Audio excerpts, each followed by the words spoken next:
Fala, meus amigos! Que bom revê-los, prazer reencontrá-los aqui nesse canal. É, Hoje, né, a gente vai falar um pouquinho sobre inconsciência e consciência. Eu acho que meio para fechar esse bloco assim que a gente tá falando sobre conceitos de psicologia, sobre essas coisas que são fundamentais para que a gente possa entender as coisas adiante. Ou seja, aqui a gente tem uma base bem legal sobre do que a gente vai poder falar mais adiante e também a gente vai pegar o que a gente vai falar mais adiante e vai também conseguir relembrar um pouco isso que a gente está falando agora, tá? Então, hoje vai ser uma aula, um vídeo aí que vai ter bastante conceitos, um pouquinho mais complexos também, mas que a gente vai ver eles com mais tranquilidade para frente e eu vou estar retomando depois, né, essas questões de uma outra forma, em outros sentidos, né? Mas hoje a gente vai estar falando sobre consciência e inconsciência, beleza? É, Hoje talvez um vídeo um pouquinho maior, porque é um conteúdo bastante complexo e a gente não vai esgotar, obviamente, o conteúdo. Não vou estar falando tudo sobre ele aqui, mas eu acredito que as partes importantes, né? Porque a gente sempre pensa, né? Bom, o que é consciência? Estar consciente é o que está acordado, está inconsciente, tá desmaiado. A gente vê muito por essa visão, mas, enfim, existem muitas áreas e cada área tem uma visão parecida ou diferente, porque isso é meio que uma filosofia muito mais ampla, né, de se explorar. Mas vamos ver uma parte interessante aqui e aí você pode tomar o que você achar que faz mais sentido para você, beleza? Eu acho que a gente pode falar assim dentro da psicologia, né? Quando a gente fala em consciência, a gente tem que citar o Freud, né? Que ele foi o pioneiro, talvez nessas pesquisas, assim, e talvez não sei se tenha sido o pioneiro, mas talvez o mais importante da época, né? Ele falava, né, da questão das memórias reprimidas, traumas reprimidos para o inconsciente. É, Ele falou muito sobre o ego, né, que é aquela parte que tenta mediar enfim, as nossas decisões, né, aquilo que a gente sente. O superego seria a parte que é que é a parte que nos reprime por leis, por moral, né? E o id seria aquela função mais primitiva, né? De certa forma, aquelas coisas que são mais do desejo, né? Que é principalmente a parte reprimida e seria, entre aspas, o id e o inconsciente, beleza? E o superego e o ego seriam consciente. Ou, enfim, eles têm ali algumas outras divisões que eu não vou entrar mais a fundo. Para neurociência, basicamente seria como se o ego e o superego fossem ali o nosso córtex pré-frontal, que seria mais responsável pela questão de inibir, pela questão do raciocínio lógico, né? E a questão do id, que seria o inconsciente, estaria mais ligado ao nosso sistema límbico, né? Que é o nosso sistema mais primário, assim, o nosso sistema que foi construído primeiro, né? Ele tem funções muito mais de sobrevivência, de adaptação em si, do que de certa forma um pensamento racional, né? Seria mais ou menos por aí. Uma coisa interessante da gente falar quando a gente compara essas duas formas de ver, né, a, a neurociência e essa questão mais de Freud, psicanalística, existem algumas pesquisas que buscam, né, essa questão da repressão e da supressão, né, suprimir de uma forma de segurar, né, e reprimir uma forma de esconder, né, de certa forma assim, para a gente poder entender de uma forma mais clara. Obviamente essa não é toda a teoria, mas para a gente poder fazer de uma forma mais lúdica, né. Mas enfim, existem pesquisas que tentam encontrar como é que a repressão funcionaria e elas não têm sucesso, né. A supressão até ela acontece, né, porque ela é suprimida, mas ela é acessável, tá? E a repressão seria para o inconsciente e ela não seria mais acessável. Não sei se é claro de entender, certo? Então, existem dois pontos, né? A repressão ela ficaria no inconsciente, a gente não conseguiria mais acessar ela, um trauma ou alguma experiência específica, e a supressão ela seria como se ela ficasse uma memória adormecida, sabe? A gente não tem esse contato direto, mas se a gente, por via de alguma coisa, precisar relembrar algum evento, alguma coisa, a supressão ela consegue trazer de volta para dentro da nossa consciência, né? Uh, Isso se deve muito ao fator que dentro da nossa evolução não faria muito sentido existir uma repressão nesse nível, certo? Por quê? Porque imagina, né? Tá lá o nosso antepassado, o nosso coletor, o nosso caçador.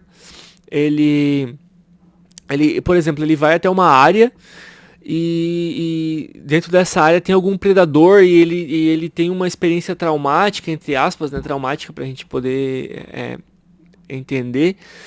E ele, imagina, ele tem esse choque muito grande porque ele foi quase morto, ou enfim, porque ele foi atacado. E ok, ele volta pra casa, ele volta lá pro lugar onde ele fica. E esse trauma, imagina que ele é reprimido. Ou seja, ele tá no inconsciente e ele já não é mais acessível, tá? E dentro do que a psicanálise fala, ele vai se externalizar de uma outra forma, mas não exatamente como a memória em si, certo?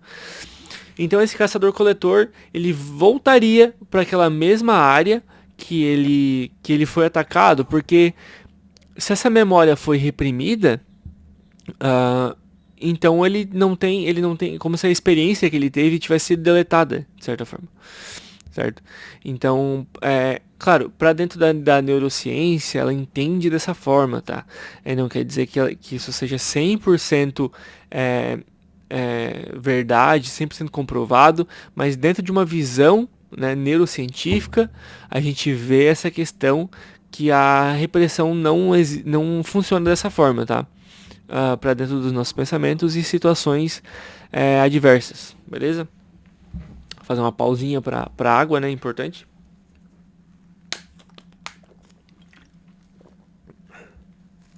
Enfim, é isso aí.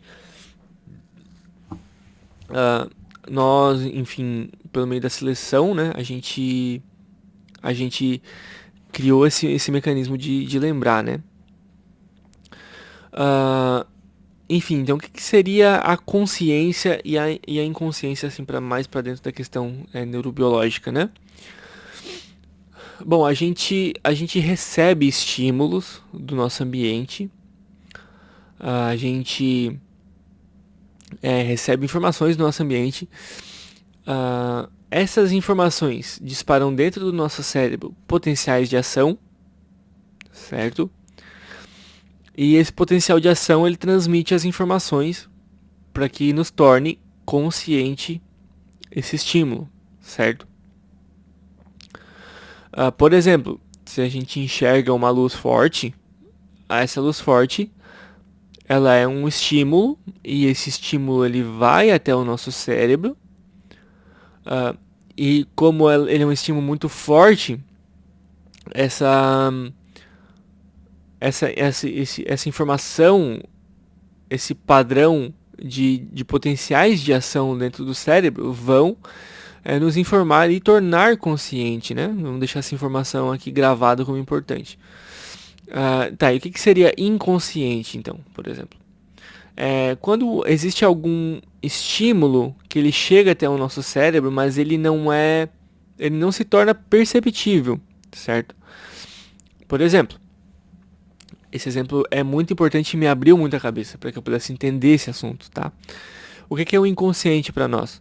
Por exemplo, a gente está prestando atenção em uma aula online dentro de casa e a gente está prestando muita atenção. É algo que a gente gosta muito, ou seja, nosso sistema de audição, nosso sistema de visão, de atenção, está todo focado ali. Ou seja, esses estímulos que a gente está recebendo desse determinado contexto, ele tá indo de uma maneira muito forte, né, esses potenciais de ação para dentro do nosso cérebro. Aí de repente passa um carro lá na rua, né? Só que a gente está tão concentrado nesse outro estímulo que a gente não percebe aquele estímulo lá. Ou seja, ele existiu. Ele chegou até nós, mas ele não foi suficiente para tornar consciente do nosso cérebro. Ou seja, a gente escutou, a gente passou por dentro do nosso canal de audição. Mas a gente não notou, ou seja, existiu esse estímulo, mas a gente não tornou consciente, né? Então, é nesse sentido, consciência é algo que a gente consegue trazer para dentro do campo da percepção por uma questão de estímulos, e a inconsciência é por aquilo que acontece, aquele estímulo que passa, mas a gente não consegue trazer ele no sentido de consciência e de percepção.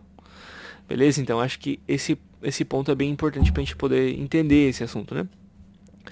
E aí, tem dois caras, né, que fizeram pesquisas muito importantes. Se você quiser depois dar uma pesquisadinha aí também, eles são caras bem incríveis, assim, dentro dessa pesquisa sobre consciência e inconsciência, né? Eu vou estar resumindo muito brevemente aqui o que eles falaram, né? Mas a primeira questão é do Bars, ok? Que ele fala que o consciente, ele só acontece quando a informação chega no córtex, certo? Então, resumidamente, o que é isso? Pra gente que ainda não chegou muito nessas questões mais específicas do cérebro, essa questão de percepção, de conseguir tornar perceptível, de tornar, assim, de perceber, né, o estímulo, ele não entra, digamos assim, ela não é a primeira estação de entrada dentro do nosso cérebro. Por exemplo, quando entra um estímulo auditivo, às vezes não passa diretamente por essa questão de atenção, porque ela entra primeiro, né, pelo lobo parietal, e aí o tálamo vai, enfim, perceber se essa informação ela é definitivamente importante ou não, né? Tem essa questão de peneira, né, uma parte do nosso cérebro, né? Então, por exemplo, vamos só abstrair essa ideia, ok? Digamos assim, existe uma entrada e a finalidade de percepção está lá no final. Ou seja, existe um caminho com algumas etapas, com algumas paradas específicas para chegar até o nosso ponto de consciência. Então, até a informação se tornar consciente, ela precisaria entrar pelo canal do estímulo que ela receberia, visual, palatável, olfato, enfim, precisaria passar por todo esse caminho até chegar no nosso córtex, que é lá onde é que essa questão se tornaria perceptível, consciente para nós, né? Então, como eu falei basicamente antes, se por algum motivo essa informação não chega, não ficaria consciente, né, para nós. E essa, enfim, é a teoria do Bars, ok? E aí tem a teoria também importante do Dehaene, eu acho que é assim que pronuncia o nome dele, não sei. Se não é assim, vai ser agora, beleza? Aí a questão que ele fala um pouco diferente, né? Que quando a nossa informação ela entra dentro do nosso cérebro, esse estímulo ele consegue acessar, ele passa, ele é de certa forma borrifado por dentro de todo o nosso córtex, dentro de todo o nosso mecanismo cerebral, ok? Mas que ele tem que ser numa intensidade suficiente para que esse estímulo seja perceptível, né? Tem de certa forma um limite, um limiar, acho que limiar é a melhor palavra, para que ele seja superado, para que ele se torne perceptível, né? Por exemplo, dá pra gente entender que... usar esse mesmo exemplo que a gente estava usando antes, tá? Então a gente tá aqui prestando atenção na aula, a gente tá aqui interessado, a gente tá lendo alguma coisa que a gente gosta, acha importante. Então, todo esse sistema a gente já entendeu como é que funciona, a gente tá gastando todo o nosso processo atencional nesse ponto específico. E lá fora, passou o carro, certo? Então a gente, digamos assim, foi borrifado dentro do nosso cérebro essa informação, dentro do nosso córtex, mas o potencial de ação que ele gerou dentro do nosso cérebro não foi suficiente para tornar essa informação consciente, né, para a gente poder perceber ela. Mas, digamos assim, que o carro lá fora faça mais barulho, ou enfim, que ele buzine ou algo assim. Ou seja, essa informação vai ser borrifada no cérebro novamente, vai ser transmitida no cérebro novamente, só que aí numa frequência, numa potência maior, que aí sim, talvez a gente torne esse barulho consciente e vá prestar atenção nessa outra coisa, né? Então, assim, todas para o DHN, todas as informações passariam pelo nosso cérebro, mas nem todas seriam suficientes para tornar consciente, e algumas ficariam apenas fora da nossa percepção, de certa forma. Beleza? E também tem um estudo bem bacana que fala também sobre essa questão de consciência e inconsciência, que o processo de tomada de decisão, às vezes ele acontece de forma inconsciente, certo? E o que seria isso? Às vezes para o nosso cérebro, a decisão, o padrão de resposta para tomar uma decisão, para tomar uma resposta, ela aconteceria mesmo antes da gente pensar em fazer, certo?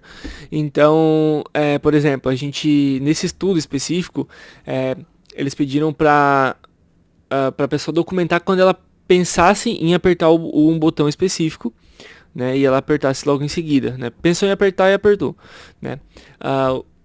Existiu todo um estudo, toda uma questão de pesquisa para se entender que o potencial de ação, né, a tomada de decisão dentro do cérebro já aconteceu milissegundos antes da pessoa tomar de fato a decisão, né? Então também poderia ser visto como uma questão de inconsciente, né? A gente nem tomou consciência da decisão e ela já foi disparada, né, de certa forma dentro do cérebro. Beleza? E eu peguei um artigo também, um estudo que eu achei bem interessante, né? Que fala como a anestesia pode ajudar a entender a consciência, né? Como a questão que a anestesia ela desliga algumas áreas, desliga ou afeta ou diminui a capacidade de funcionamento de algumas áreas subcorticais do cérebro, que são principalmente pela questão de perceber, né? De consciência, de experiência, de tornar os fenômenos conscientes para dentro de nós, né? Se surgiu muito isso, né? Porque a gente fica inconsciente quando essas áreas são afetadas ou desligadas, né? Então a gente consegue também entender como se a consciência e a inconsciência ela fosse funcionamentos de certas áreas do cérebro, né, que se desligadas ou se, enfim, danificadas ou manejadas para trabalhar de uma maneira diferente, a nossa percepção de consciência vai mudar. A gente vai, enfim, perder a percepção de espaço, enfim, ficar desacordado. Então, para dentro da neurociência se caminha muito por esse lado, né? São funções do cérebro que elas funcionam ou não funcionam da maneira 100% adequada como deveriam, mudando, né, a questão de consciência ou inconsciência e tornando a percepção das informações que a gente tem alterada, certo? Porque às vezes a gente está inconsciente e as coisas continuam acontecendo com a gente, né? Ou as informações continuam chegando, mas a gente não percebe de certa forma, a gente não torna consciente, né? Essa é a real palavra, é a real ideia, né? Eu acho bem interessante também essa questão, né? Como esses estudos são interessantes para buscar entender esses distúrbios de consciência que a gente chama de estado vegetativo e coma, né?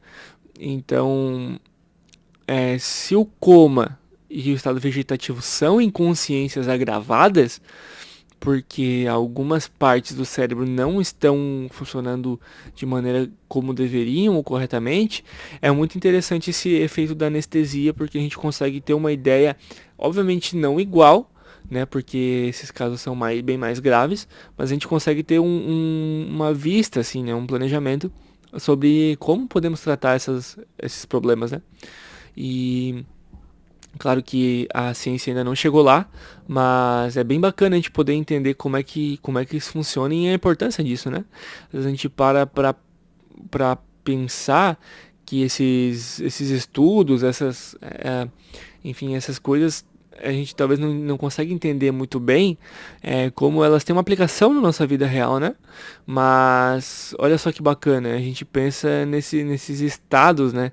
É, enfim, na realidade eles são muito prejudiciais dependendo enfim, da situação que ele está sendo colocado, né?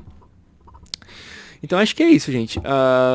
Eu gosto muito desse tema, acho bem bacana, assim, a gente poder estar pensando e saindo um pouco do senso comum que a gente sabe, né? Pô, agora a gente tem uma noção legal da consciência, daquilo que se fala quando se fala sobre inconsciência, né? A gente agora entende que não é simplesmente desmaiar ou enfim perder a noção. É, mas assim, um processo bem mais complexo, né, que incrivelmente passa por muitas áreas cerebrais bem interessantes. Como eu falei, não é o objetivo esgotar o tema, é algo muito complexo, é algo que exige um entendimento muito grande, mas eu espero que eu tenha conseguido desmembrar um pouco para vocês, assim, como ele funciona e tentar trazer de maneira mais lúdica para a gente poder entender esses funcionamentos, beleza? Então é isso, gente. Muito obrigado por estar aqui assistindo o vídeo.